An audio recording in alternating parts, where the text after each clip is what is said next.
Play a simul versus 4 talented rising star kids. It's crazy, Anna. I think the connection is breaking up here. You know what? It didn't go well. It was actually, can I say it? Alex, are you watching? The worst game ever played in the history. Welcome back to Fun Master Mike's YouTube channel. And today, the number one lesson has nothing to do with chess. The lesson is, no matter who you are in this world, be careful what you place bets on, because you might just have to pay your debts. And that's what happened on the chessboard, because the next edition of Kids vs. Stars featured a star who didn't want to be there. That would be Alexandra Botez, who lost a chess game to Anna Cramling. And because of that, she had to play 4 kids. And you know what? She didn't want to do it. She told me that before she sat down. But nonetheless, we had 4 kids play against her, all between the ratings of about 1,800 and 2,000. And you know what? She sat down. She faced the music and she did it. But let's take a look at exactly how that bet went down. This video reminded me of this video, and this is how it all happened. Alex, would you sign up to play against the kids? Play a simul versus 4 talented rising star kids. It's a great idea, Alex. You know it. I know it. You know it. We all know it. This is exactly what you should do.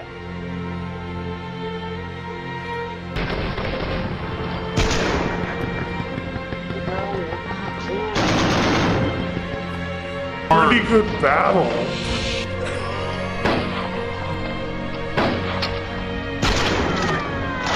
Seems like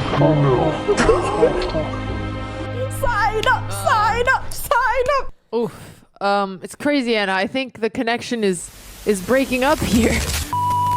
Okay, so there you heard it. She has got to play a clock simul against 4 kids. We did give her 65 minutes. The kids only got 15 minutes. Adding to the pressure, all of the other stars that went before Alexandra Botez won their matchup against the kids. And you know what?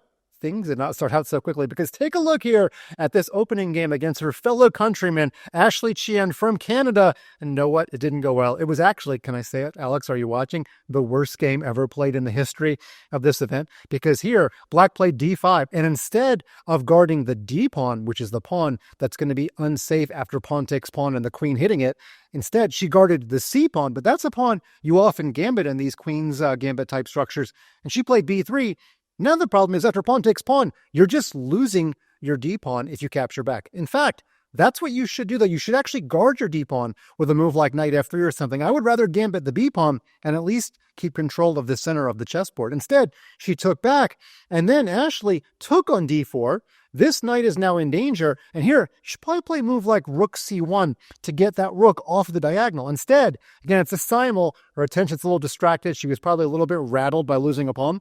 She played the somewhat reasonable-looking queen to b3, which guards the knight and attacks the bishop. Looks great, but you see the eval bar said that something evil just happened, and Ashley didn't need the 15 minutes on her clock to find knight e4. And you know what? We're on move 8. It's already kind of resign time. In fact, if Alex had this simul to do over again, she might have resigned right here. I know there's a little bit of ego involved, not wanting to resign on move 8, but she had 3 other boards where her clock was ticking. And look at all the problems in this position. First of all, queen takes bishop is mate. Queen takes f2 is nearly mate. This knight is being attacked 3 times. And if you ever take, you actually drop the rook on a1. Of course, there's no time to capture the bishop. As I already mentioned, there's a mate on d2. There are no good options here. Black has put white in a situation where not only is she playing 4 boards, but she's got 4 problems in this position, as I just pointed out. So she's totally lost. She tried knight takes knight, but after queen takes a1, she's already down the exchange. And after queen d1, she traded bishops. And here, after knight takes, I would have played old man chess and traded queens. She actually just grabbed a free pawn, but she's totally winning the development battle. She's totally winning the pieces battle. The rook is coming over. And as you might guess, there was no drama. Ashley went on to win, but Alex did burn a lot of time playing about 30 more moves in this chess game. So she spotted the kids, her desire to be there. The kids wanted to be there. She did. And she spotted the kids again. She now had to win 2.5 out of the remaining 3 games against those remaining super strong, talented kids. And you know what? She made it interesting. Okay, to her credit, let's take a look at this next game. Now, she played 4 kids from North America. I just showed you the Canadian girls game. We also had an American girl, we'll get to her, and a Mexican boy, we'll get to him. But this was the Costa Rican girl that she played, Larissa Mayorga, only 12 years old, and Larissa is about to compete at the Chess Olympics representing her country of Costa Rica. In fact, her older sister, I believe, is going to be the #1 ward. But pretty cool. 12 years old, and you're playing for your country. But today, she was playing for all of the internet fame. She was black, trying to beat Alex Botez. Now, Alex has her bishop in danger, and Alex brought her bishop all the way back to e1, which on the live show we thought was quite clever because the bishop, of course, is thinking about going to a5, and this rook has been misplaced the whole game. It's actually one of the big problems in Larissa's position. This rook wants to be, for example, on c7 to team up with the other rook, but it just can't get back to safety. This knight is a monster, always stopping the rook from getting back to the c-file. The rook actually has no safe squares. In fact, what black should do to deal with this everlasting problem is to play the counterattack bishop to h4. The idea being if the bishops trade, and after queen takes, now you don't have to worry about bishop to a5 anymore.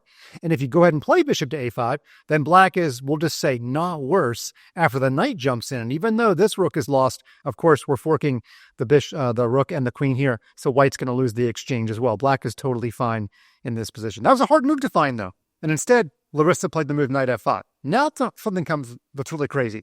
You don't normally put your knights on f5 and h5 when g4 is coming. G4, though, actually allows black to play something quite amazing. Black should move exactly this knight to g3. You might think, it doesn't matter which knight, because white's just going to take once and black can take back. But by moving this exact knight to g3, if white doesn't take, if white plays the move queen f2, you don't really want to capture this rook, because if you do, then your knight is captured and this knight is hanging. So let's go back to this position. What black should do is actually play knight takes e3. Totally diabolical. Remember, the knights were on f5 and h5, and they were getting forked by the pawn on g4. Now, they're on g3 and e3 getting forked by the queen on f2, but this is the best way to give away the knights. Now, if you capture this knight, black wins this rook, and black just wins the exchange. So you've got to capture this knight. But now when I take the rook, I tempo your queen. I've already captured a pawn. And when white takes back, let's say with the king, then this dormant rook comes charging down the chessboard, captures, and black actually has a rook and 2 pawns for the 2 minor pieces. And of course, this rook is going to keep on taking things. Black is probably at least equal. And of course, this is not the position you want in a simul. You don't want things that are crazy and imbalanced. You kind of want simplicity when you're jumping around from board to board. So if we go back, that's why white did not play pawn to g4. It turns out, though, the winning line, the cleanest win for Alex, was to take one knight. No matter which way black takes back, we'll say with this pawn, then before you play bishop to a5, you take advantage of the bishop doing double duty on both diagonals, and you play the in-between move, pawn to g4. Now, of course, black can take it. Doesn't really matter. When we take back, though, the knight doesn't have access to the fork square. The knight has to go back, and then finally, teamwork is the dream work. The bishop does get to a5, wins the exchange, and Alex should have gone on to win this game in this way. But that didn't happen. If we go back to knight f5, she actually just played the move king to h2, and the game continued. We're going to fast forward, though, to a critical moment, because we're going to fast forward to simplicity. Okay, the position is stabilized. Of course, this knight's a bit offside. This rook still looks a little bit weird. And Alex basically won this game by having a better knight than black's knight, a better rook than black's rook, and by playing queen to d2, she's just going to play rook c1. She's going to have a better queen as well. She's just winning this game by double teaming the c-file. It actually was just that simple. Sometimes when the pawns are symmetrical, and I know, they're not technically symmetrical. This pawn is not over here on the h-file or something, but there's only one open line. He, or in this case, she who dominates the open line, wins the game. There's not a whole lot that black can do. Black tried to reroute the knight back to importance. But then after rook c1 and the queen moves, white just double teamed. The queen is just invading. And now the move knight to e8 probably was the losing move, because after queen c8, there's just no way to guard all of the back rank. If you try trading queens here, then my rook takes, and your only way to guard the knight steps into a fork, because finally the dominance of this knight and the misplaced nature of this rook ends up being important. That fork would win the game. So that's not going to work. You can't trade queens. So Larissa fought on, and by the way, there is value in fighting on even in a losing position, because you're trying to drain Alex's clock so your teammates can, play good chess, and you're distracting her, because even if her moves are easy, they are a distraction from the other game. She did get low on time on all 3 remaining boards. But she found a really nice move here. She just simply sidestepped the queen. She recognized that some positions, time doesn't matter. It's not like black is doing a lot in this position. So we have time to slide the queen over. And if your rook comes down and takes, for example, then the rook just travels up to attack the knight. Now, I realize black has this move king over to f8 to guard, but watch this. She just continues little improvements. The knight wants to get to d7 just like before. So all she has to do here is play rook to d8, and now there's officially no defense to knight d7. When the king runs away, we take the knight, we take everything. And you can't play f6 because now my octopus teacher goes to the other side of the board. This octopus knight forks the king, and the queen of white wins the game that way. So let's go back to the game. What actually ended up happening after queen over to b8 is that black played f6 because you don't want this knight in your territory. The problem is now white plays rook c8 anyway. You can't take the knight because you lose your knight and you lose your queen, and you still can't play f8 with the king because knight still comes to g6. So in this position, black is losing a piece, and Alex went on to convert the victory and tie the match at 1 game each. Now, let's go back to the USA where she played against Abigail Zhou. And in this position, the key thing was actually the backward pawn on c6, and good chess players, they can isolate the chess game down to one weakness, and that's the only thing important on the chessboard. That's usually all it takes. And black's mistake here was a very natural move, but watch how clinically Alex pounced on this move.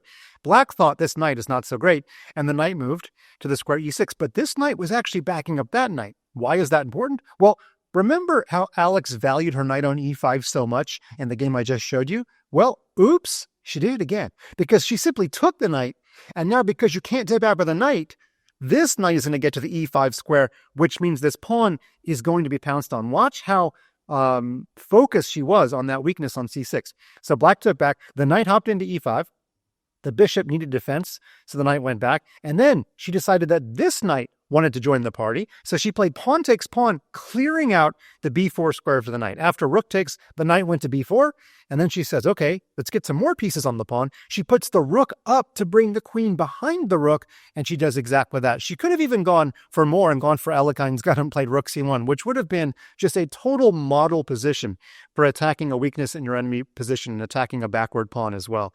Black played rook a8, but it was finally time to win the pawn. After takes, rook takes. She went on to win the pawn. Of course, black's queen side is decimated. She went on to win the game. Okay, so now she's up 2-1 after that initial disaster. All she needs is a draw in the final game. Her clock dwindled down to less than 1 minute against Kenneth Alba from Mexico, and she played a really, really nice move. In the broadcast, I thought she was going to play maybe rook c7 because it looks like this pawn is more dangerous. The problem with rook c7 is that when the rook takes, and then you take on c5, then this rook travels over to the square e2, and you have to get a defensive rook. Now, it's still a defendable position, but there is no rook endgame I ever want to play where I am the person that has the defensive rook and my opponent has the active rook. So she played an even better move. If we go back here, she recognized that she could play rook e7. And apologize, the rook was here. Rook went to e7. Then after rook takes f2, she simply took here. And this is the kind of position where if you're white, you're probably going to give away your e-pawn to win the c-pawn. And even though your pawns are doubled, that doesn't really matter because all the pawns are lined up essentially on the same side of the board. Double pawns are actually not bad at stopping your opponent from making passed pawns. So I thought it's going to be easy. Match was going to be over, but she made some drama. She did tell me before the match she wanted to win by the biggest score possible. We actually talked about this exact situation. I did ask her off camera, if you're up 2-1 and you see a repetition or really any draw, would you take it? And she's like, no, I want these kids to respect who I am. I mean, she was talking in jest a little bit, but she actually did it here. All she has to do in this position is play rook c4. There is no defense to this pawn. And after takes and takes, she can pack up her toys and go home. She will have won the match 2.5 to 1.5. There is no way that she's losing this chess position. But instead, she made some drama. She played g4. And after g4, black played c4. Black said, okay, I'm making you go for this line. Rook takes, rook takes. But no, she played king to g3. And now after c3, you got to go after that pawn. And the rook takes. Now, I know the evaluation bar didn't drop that much, but why on earth is she defending this position when she could have had the same position with the c3 pawn just missing from the board? In my eyes, easier to defend with your opponent not having a passed pawn, okay? There was one bit of drama remaining, so she did defend very capably. She attacked the rook a bunch of times. Eventually, the pawn got to c2, but the pawn really can't get any further because white's rook is in the perfect defensive spot.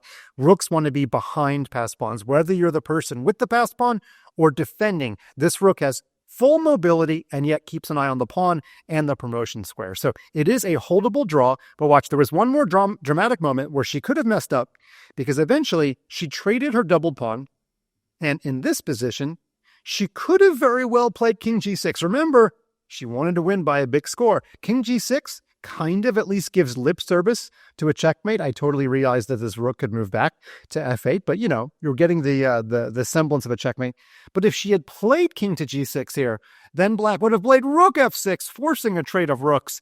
And then, well, I'm not sure she would have ever streamed again, because when the pawn comes forward, now the pawn hits pay dirt and black would win the game. But she was too smart for that. She did not fall victim to that one trap. And if we go back to this position, she does play the move rook c7, and black really couldn't make any more progress, and they ended up agreeing to a draw in a few more moves. So, Alex, you survived. I know you didn't want to be there, but I'm so relieved for you that you were able to continue the honor of all the other stars fighting off the kids. She won by the smallest of margins, 2.5 to 1.5. We're going to try to redo this series and see who the next creator is to be Braid and play against 4 kids. But be careful what kind of bets you make in the chess world, because I think Alex would have rather lost a pile of money than play these kids. But anyway, she got the job done. Alex, you survived, and we'll see who we put in the hot seat next.